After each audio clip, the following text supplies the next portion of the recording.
National Chairman for State. I believe the Honorable Chairman of the Commission will receive. I am deeply honored to lead this delegation on a courtesy visit to the Independent Electoral Commission, INEC. We are grateful for your warm reception, sir, and for this opportunity to engage the Nigerian Premier Electoral Management Body. We never knew we were going to meet this large house. It is a privilege being here this morning. Good morning. Mr. Chairman, permit me to formally congratulate you on your well-deserved appointment as the Chairman of the Independent Electoral Commission of Nigeria. Your distinguished career, integrity, and commitment to democratic governance inspired confidence in the future of Nigerians' electoral process. We wish you great success and divine wisdom as you lead this critical national institution. INEC has, over the years, set important benchmarks in electoral administration, institutional reform, and technological innovation. The Commission's leadership in deploying digital tools, strengthening result transparency, and improving voter confidence continue to provide valuable lessons for subnational electoral institutions. This visit is part of FOSECON's broader effort to strengthen electoral governance at the state and local government levels. As the umbrella body for State Independent Electoral Commission, FOSECON promotes peer learning, institutional development, and collaboration with national and international partners. Just a form of reminder, we are in the process of registering this noble body, the FOSECON, and as such, we wrote a letter of requesting no objection to the Commission, which we want an express and expedite action on it so that we can continue on our registration of the noble body under the CAC. In this regard, we wish to highlight that our recent capacity building and observation engagement around the FCT Area Council elections were supported by the European Union, the Supporting Democratic Governance in Nigeria program, and the DIA Global. These partners have strengthened institutional learning, professional development, and evidence-based electoral reforms among CX. It will be interesting to note that this collaboration is between DIA, and it works with CSOs and INEC to establish the Coalition of Local Election Administration Reform, which is called CLEAR. It will be of a greater importance if the chairman will permit me to request that in one of these meetings that we'll be having with the CLEAR, if the resident electoral commissioner of FCT will be part of us, because we happen to share equivalent position in conduct of local government elections. Now, building on this support, we are keen to explore structured collaboration and partnership between INEC and CX through FOSECON, particularly in the following areas. Number one, capacity building and technical support. We propose joint training programs, technical exchanges, and mentorship for CX officials in election planning, logistics, ICT system, results management, and election security coordination. Number two, technology and innovation sharing. INEC's experience with digital innovations such as the BIVAS and IREV platforms offer valuable lessons. We seek dialogue on how SIEC can adapt appropriate technological tools within existing constitutional and legal frameworks. Number 3, policy, dialogue, and electoral reform. FOSECON is eager to contribute to national discussions on electoral standards, legal reforms, and institutional frameworks to improve the conduct of local government elections across Nigeria. 4, voter education and stakeholder engagement.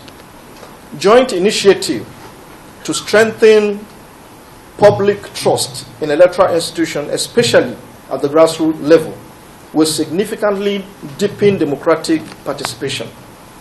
Unfortunately, we have seen in Nigeria that the onus seems to lie on the electoral bodies to do sensitization, while it is the responsibility of the political parties, who are the main beneficiaries, to go out and educate and see how they will be able to collaborate with INEC so that voter apathy can come to an end. Number 5, research, development, and knowledge exchange. We propose collaboration on research, documentation, and data sharing to promote evidence-based reforms and institutional learning across the electoral whole ecosystem. Honorable Chairman, while INEC and SIEC operate under distinct constitutional mandates, we firmly believe that institutional cooperation, shared learning, and partnership with development partners will enhance the credibility and integrity of elections at all levels of governance. FOSECON remains committed to professionalism, transparency, and continuous improvement. We look forward to establishing structured frameworks for sustained engagement with INEC and our international partners in strengthening Nigerians' democracy. Once again, we congratulate you on your appointment and thank you for your leadership and openness to collaboration.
That I will strive to preserve fundamental objectives and directive principles of the state policy contained in the Constitution of the Federal Republic of Nigeria.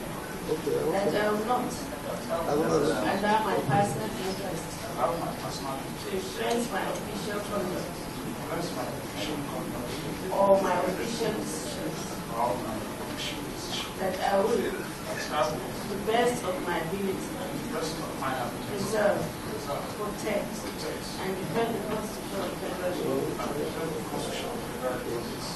That I will abide by the code of conduct contained in the fifth schedule, to the Constitution of the Federal Republic of Nigeria that in all circumstances I will do right to all manner of people according to the law, without fear of pain, affection or injury, and I will not directly or indirectly communicate or favor or reveal to any person any matter which shall be brought under my consideration or shall become known to me as President Electoral Commission, except as may be required by the due discharge of my duties as President Electoral Commission. So help me God.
To formally welcome you back because you are having the opportunity of the second bite at the cherry.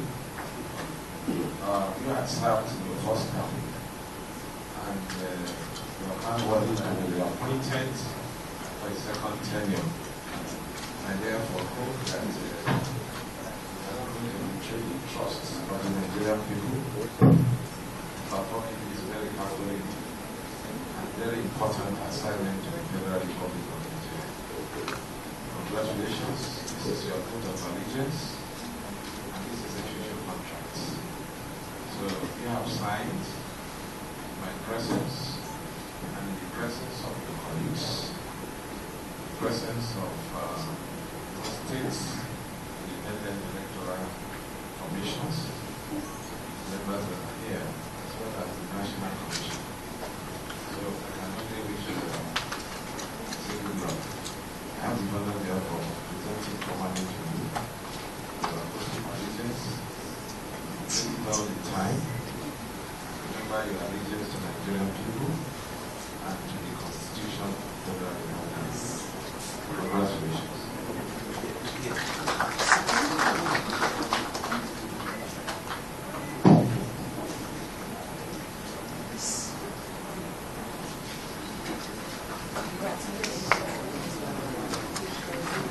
Senior officials of the Commission, members of the INEC press, distinguished ladies and gentlemen, I want to welcome you all to this important meeting coming on the heels of the just concluded FCT Area Council election, as well as the by-election in Kano Municipal and Ugongo State constituencies of Kano State, as well as the Ahwada East 2 and Kanatu State constituencies of Rivers State.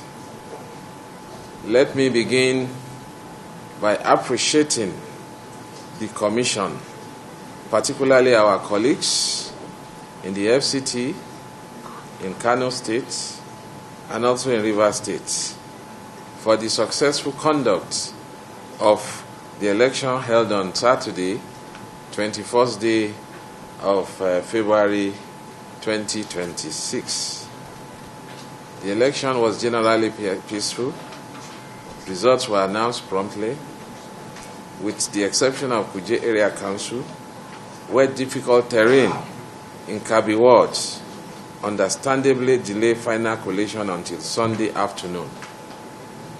Let me say that as at 2 p.m. on Sunday, 22nd February 2026, over 93% of the polling unit results had been uploaded to the INEC IREF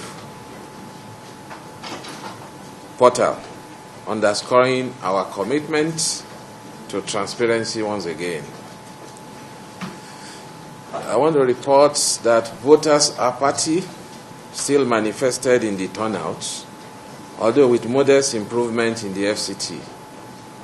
From 9.4% turnout in 2022, participation rose to approximately 15% in this election, with over 239,000 voters casting their ballots, as against the 148,685 voters in 2022 during the area council election. There is still considerable work to be done to deepen voters' engagement and confidence. Dear colleagues, every election is both a test and a teacher. The FCT Area Council election and the state constituencies election in Kano and Rivers States had once again provided us with the lessons, some reassuring, others sobering. This meeting affords us an opportunity to reflect honestly on our processes, identify areas requiring improvement, and take decisive action as we prepare for the forthcoming general election of SACO elections in Ekiti and Osun State, and ultimately the 2027 general election. Before I go further on the brief on the last election, let me now take the liberty to formally welcome the executive members of the Forum of State Independent Electoral Commission, FOSICON. Your presence here today underscores the commitment we all share to the integrity and progress of our electoral processes throughout Nigeria. As we continue to navigate the complexities of our political landscape, it is vital that we strengthen the bonds between our commissions. Collaboration and open dialogue are essential as we strive to uphold the tenets of democracy and ensure that our elections are free, fair, and credible. I want to commend each one of you for the hard work and dedication you bring to our roles. Your efforts at state level are crucial in shaping the democratic experience of our citizens. Together, let us share best practices, address challenges, and harness innovative approaches that enhance our electoral systems. As we move on forward, I encourage us to remain focused on our shared goals and to support one another in fostering an environment where every voice is heard and every vote counts. Thank you for your commitment and partnership. I look forward to a fruitful engagement with you and strengthening our collective efforts in the future. Let me also speak to some of the issues you have raised, issues relating to capacity building. I want to report that we have one of the most robust electoral institutes in Africa and in the world, because I was in India recently, and I was glad to note that India actually came to understudy our electoral institute, and as it is now, they have even tried to improve and even do better than what we have. I know in India they even have a 5-star hotel, isn't it? So, for training, for research, and so many other things, conferences and seminars. Therefore, the Director General of the Institute is hereby authorized to open discussions with the forum for greater collaborations. We also request the forum to feel free to liaise with our ICT department on issues of technology innovation, as well as research data and knowledge exchange, which you had requested, and also our voters education and publicity department. So the directors are here, and they are accordingly directed to liaise with you, because Nigeria is one. If it is good at the local government level, and it's good at the state and federal level, we know it's well with this country. So, speaking also to your request for no objection, the legal advisor had actually taken it up with me before your coming, and I have directed the Director of Legal Drafting and Compliance to work on it with immediate effect. I also talk of clear FCT to request the FCT rec to be part of it. FCT rec, please, can you study the whole idea and see how we can be part of the program they have identified. So I thank you for coming. But before I leave them, I just want to express our condolences to the forum over the death of Alhaji Ahmad Makama, who was the Bauchi SEC chairman. The last time you came on a courtesy visit, he came with you. He was a former rec.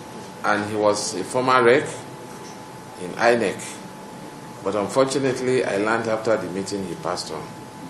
So I would therefore request that we have a 1-minute silence in honor of our late colleague, Alhaji Ahmed Makama.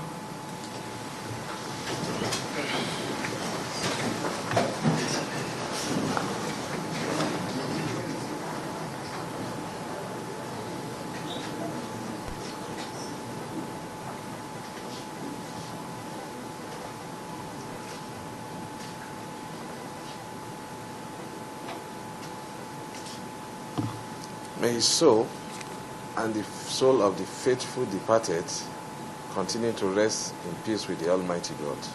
Amen. Thank you.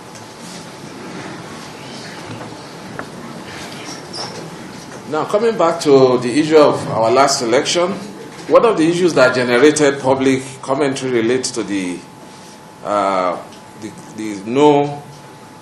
vote migration in the FCT.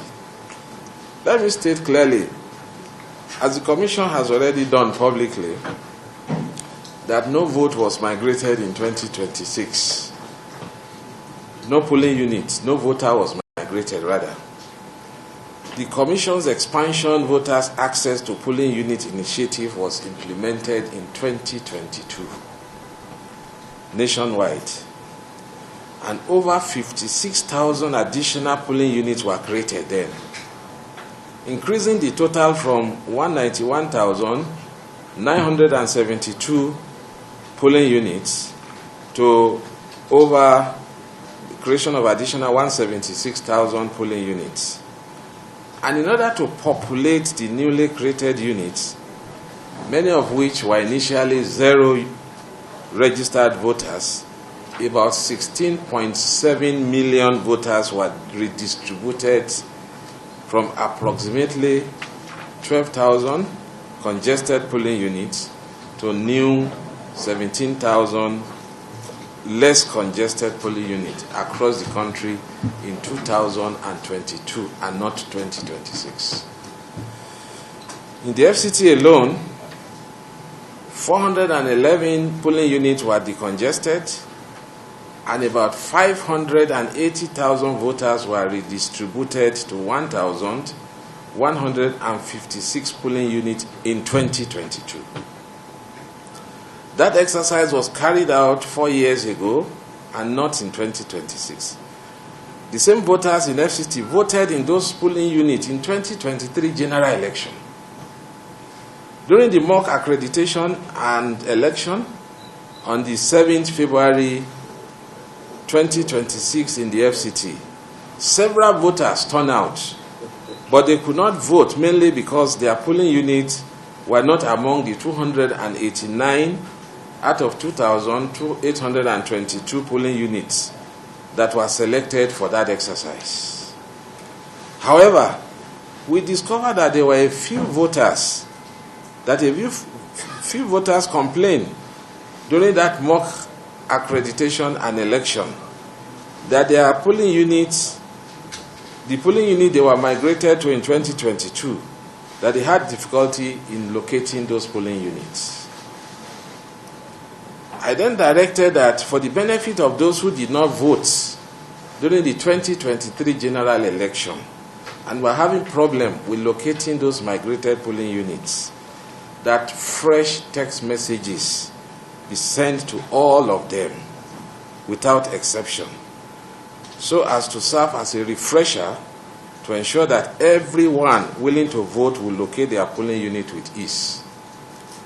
The text messages and emails sent contain polling unit locator at https://cvr.inecnigeria.org/pu, which could help them locate the polling unit with ease on their own. In addition, I directed that the voter register be displayed again at least 4 days in all the affected polling units, so that voters could check their names ahead of the elections in the FCT. So what I'm trying to say is that there was no migration at all. It was the old one. So those that did not vote in 2023 and now came out to vote, we encountered a few during the mock accreditation that they were unable to locate where they were posted or redistributed in 2022. So in order to assist those categories, that was why we directed that fresh messages should be sent. Ordinarily, it was not necessary. But just to ease the voters in locating their polling units. And as is the practice with INEC, every polling unit with 1,250 voters were split into spilled units, or what we call voting points, within the same location and premises, resulting in the deployment of additional beavers to reduce congestion. These voting points are located only a few meters away from the original polling units, within the same premises, created solely to ease accreditation and voting, reduce overcrowding, and improve voters' experience. They do not alter a voter's registration status. They do not move to a vote. They do not move a voter to a different community at all. They are administrative mechanism just for efficiency. That is why during the election we went around, we could see about 5-6 beavers within the same place. So that instead of using one beavers for over 4,000-5,000 voters, those additional voting points were created so that it could ease the voting process generally. Yet, despite widespread publicity, display of voters' register, and the deployment of text messages and emails to the affected voters in the days preceding the election, some voters still experience difficulties locating their polling unit. This tells us something important. Our policies may be sound, our intentions may be noble, but if citizens don't understand our processes, then the objective is only half achieved. So meaning that as a commission, and especially our voters' education and publicity, we still have a lot more work to do. I therefore direct all resident electoral commissioners to intensify voters' education and sensitization in your respective states. Voters' awareness must not be episodic. It must be continuous. Citizens must be encouraged to verify their polling unit details well ahead of elections, including through Commission's online portal, online polling unit locator at https://cbr.inecnigeria.org/pu. Where necessary, they should physically visit their polling unit locations before the election day. We must begin to amplify this critical information now for the benefit of those who did not vote in the 2023 general election to locate their polling units ahead of time. This is especially important for the next circle election in Ekiti State, as well as in Osun State, and ultimately the general election in 2027. Another area that requires frank discussion is logistics and punctuality. According to our electoral operation dashboard, only 45% of the polling units in the FCT open at 8:30 a.m., although we achieve 100% by 10 a.m. So just a gap of 1 hour, 30 minutes. So it was not possible for every polling unit. We had wanted all the polling units to open at 8:30. However, by 10 a.m., all the polling units had been activated everywhere in the FCT. Although we achieved 100% by 10 a.m., the initial delay is unacceptable. Let me repeat what I said at the meeting with staff. There will be consequences for any act capable of sabotaging the processes, and the 45% opening at 8:30 is not satisfactory. It fell short of our standards. It undermines public confidence, and it will not be tolerated. We have identified some of the staff in Kuje Area Council and Kabusa Ward in the municipal that caused logistic delay, and have directed that they should be queried. In addition, the transporter that caused some delay in Kwali Area Council will be blacklisted. We are still reviewing our transport logistic model for effective performance. On the whole, voting took place in all the polling units despite the initial delay, and the election was successfully concluded in all the polling units. We commend generally the peaceful conduct of the FCT election in all the polling units and in Kano and Rivers State constituencies. No violence was recorded during the voting exercise. We commend the security agencies for this feat. However, we must admit the ugly incident that occurred in Kuje Area Council, where the Kuje Central Collation Center was invaded by thugs during collation, and also another center in Kwali Area Council.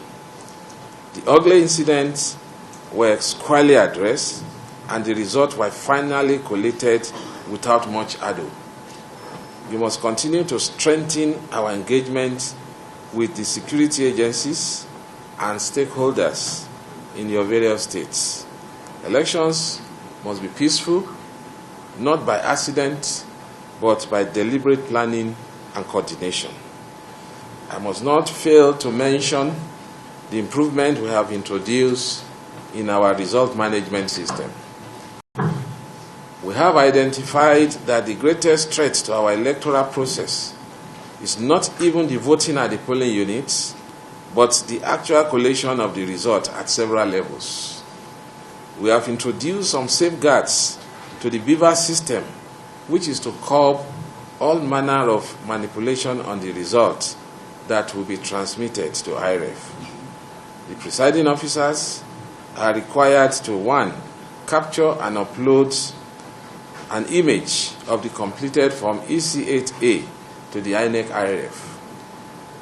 And 2, which is the main innovation now, is that they should also enter the scores of each political party directly into the BVAS device. And this BVAS system, through this process, performs internal validation checks to ensure it was not there before. But the BVAS now has the capacity to perform internal validation. So any result manufactured from anywhere will not go this time around. So those are some of the measures we put in place. And we tested it during this FCT election and during the election in Kano and in other places. So that is why whatever alteration you see on IRF reflected. In fact, if the figures did not agree with BVAS, it would be BVAS accreditation. The internal mechanism is there to reject that result. It will not go. So those are some of the things. So the BVAS system perform internal validation check to ensure, 1, the total votes entered do not exceed the number of accredited voters. 2, the figures entered are mathematically consistent. 3, overvoting is automatically flagged and cannot be finalized. Like I said, this was tested during the area council election in FCT, in Kano, and in Rivers State constituency election. The result of the elections were uploaded to IRF and were found to be correct. As we speak, an average of 97% of the results have been uploaded to IRF for the FCT area council. We will soon embark on the review of our regulations and guidelines for the 2027 general election. Now, despite the above figures and safeguards, we received complaints of result manipulation after the FCT area council election, especially in Kuroko Health Center polling unit in Yangoji Ward, Kwali area council of the FCT, where it was alleged that 1,219 votes were recorded for a political party, despite having only 345 registered voters and 201 accredited voters during the last election. You are all aware of that result that was everywhere, viral on the media. And when I saw it, I said, could it be that this safeguard we put on the BVAS did not work? And I checked the IRF, I found the result there. So if the result is on the IRF, that means the result has to be correct. So when we received complaint, the result went so viral. And I must confess, I received several phone calls and media concern on it. I immediately summoned the FCT Supervisory Commissioner, the FCT Rec, and the FCT Administrative Secretary and requested an investigation. After due investigation, it was found that the discrepancies in the reported results were due to an error by the presiding officer. While entering the score of the party, after sorting and counting the ballots, she recorded 122 for APC. On tallying everything, she noticed that there was an overshoot by 1. In the course of reconciling, the figures did not reconcile.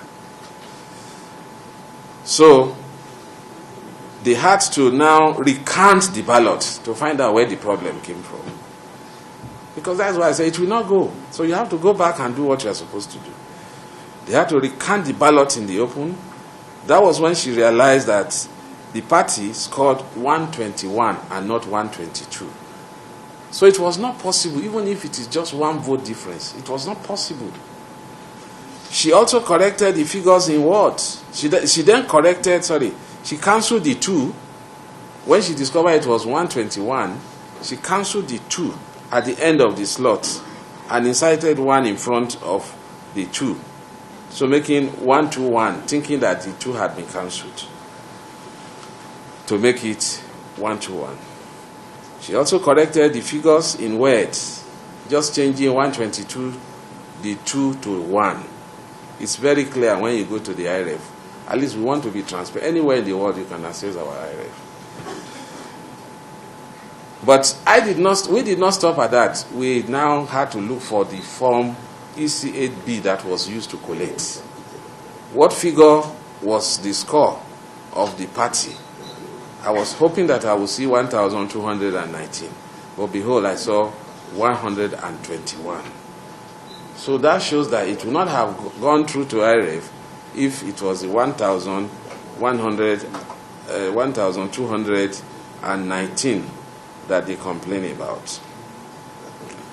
The outcome of the investigation necessitated the FCT rec, and that was what was entered from EC8B. So the outcome of the investigation necessitated the FCT rec to issue a press release on that incident and a few other cases where there were alterations. Although there is no perfect election, I must make it clear to you all that Nigerians are looking to us with heightened anticipation. And scrutiny, and I must emphasize that there is no room for error or excuse in this crucial process. As resident electoral commissioners, you are the commission in your states. The buck stops with you. You must strengthen supervision, ensure early deployment of personnel and materials, and hold your electoral officers accountable. We cannot preach efficiency and practice excuses.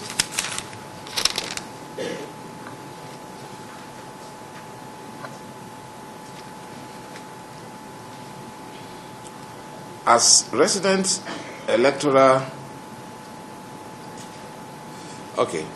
similarly, reports of absenteeism and dereliction of duty, especially at our local government offices, have reached the Commission. Let me be clear, we will no longer tolerate indiscipline.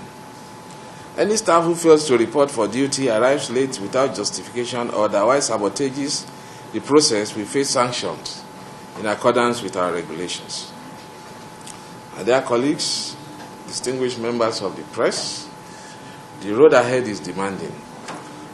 The governorship election in Ekiti and Osun State will further test our preparations. Beyond them lies the 2027 general election, which will be even more complex in scale and logistics. We must approach these tasks with humility and resolve.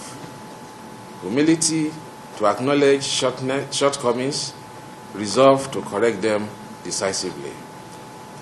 Let us institutionalize post-election review in all the states. Conduct honest internal audits, examine logistic timelines, review voter sensitization and education strategies. We should also assess staff performance, identify gaps in the communication. Where we find weaknesses, let us address them now and not on the eve of the election. The credibility of the Commission is built not on declarations, but on performance. Each polling unit that opens late erodes trust. Each staff member who neglects duty diminishes our collective reputation. Conversely, each transparent upload to IREF, each peaceful polling environment, and each satisfied voter strengthen our democracy. We have made progress, but progress is not perfection. As custodians of the electoral process, we must continue to improve. This is our duty, that is our mandate, and that is our contribution to the consolidation of democracy in Nigeria. I must not fail to inform you that we now have a new Electoral Act 2026. We had on 13th day of February 2026 issued a notice of election before the new act was enacted. The notice was issued under the old law. With the introduction of the Electoral Act of 2026, we have to make some adjustments and issue a revised timetable for the 2027 general election. I'm sure the Commission will soon finalize and let the public know.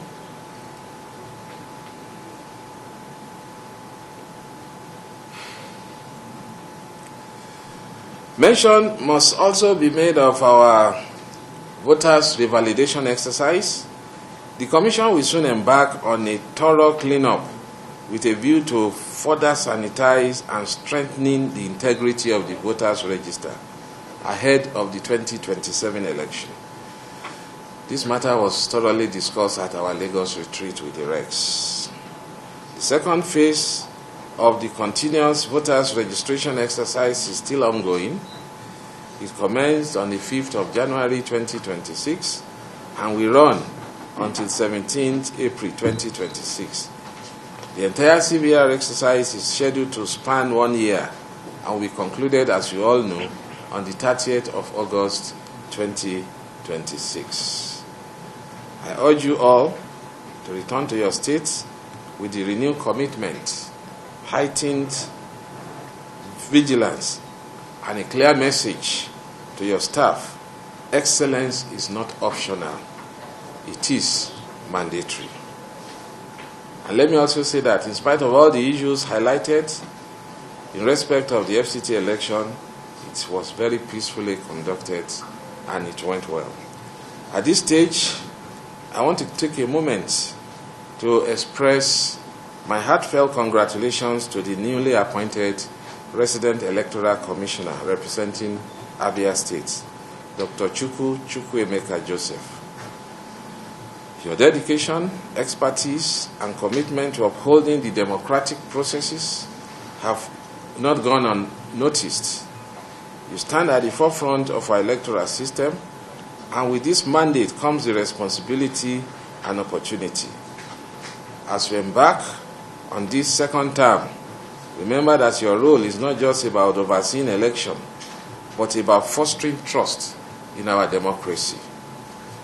Embrace the challenges ahead with courage and integrity, knowing that you have the support of this commission and hope of the citizens we serve. May you continue to inspire those around you and work diligently to ensure free, fair, and credible elections. Together, let us build a stronger foundation for democracy. Congratulations once again. Let's move forward with purpose and determination. I am not going to make you to be floating, because as we speak, we are a floating wreck. You are hereby reposted back to Enugu State. Thank you, and God bless the Federal Republic of Nigeria. Thank you all.